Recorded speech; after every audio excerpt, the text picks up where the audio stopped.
சார்பு மறையாக அதிகரிக்கும் போது ஒவ்வொரு வசனமா பார்த்துட்டு போறான். சரியா? சார்பு மறையாக அதிகரிக்கும் போது எக்ஸின் பெருமான ஆயிடையே எழுதட்டான். சரியா பிள்ளை? விஷால் பாரு, என்ன சார்பு மறையாக அதிகரிக்குத, குறைய இல்ல. அப்ப நீ சொல்லு பிள்ளை, சார்பு மர அதிகரிக்குதா, இது வருமா இது வருமா? எது? -1 பெருசா -1000 பெருசா?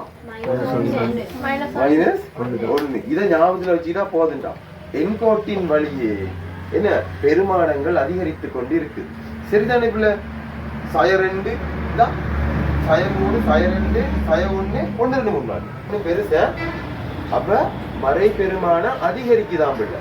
இந்த பாரு, மறை பெருமானம் அதிகரிக்குது. எந்த பகுதி? இந்த பிள்ளை நயவழி எங்க அதிகரிக்குது? இந்த பகுதி, இந்த பகுதி தான் அதிகரிக்குது. இப்ப இதே கொடுக்கற விட இல்ல, இது அதிகரிக்கிற பாயிண்ட் இந்த சக 4ல இருந்து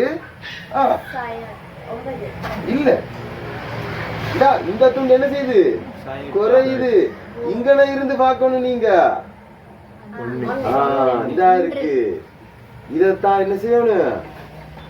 எழுதணும். விளைஞ்சாப்ல ரைட். கலப்பலை ஆவானா உடனே அவன் என்னத்துல தர சொல்லியிருக்கான்? ஆயிடையில தர சொல்லியிருக்கான் பிள்ளை. சரியா? என்ன சரி, பெருமானங்கள்ட்ட கணிதம் பாதிக்கணுமா இல்லையா? பாதிக்கணும். அப்ப 1 இருக்கு, இங்க வந்தது 4.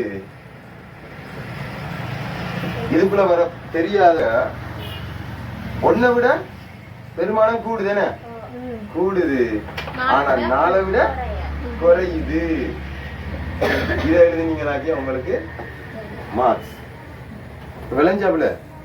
வெரி சிம்பிள் பிள்ளை, படிச்சுக்கிட்டா சரி.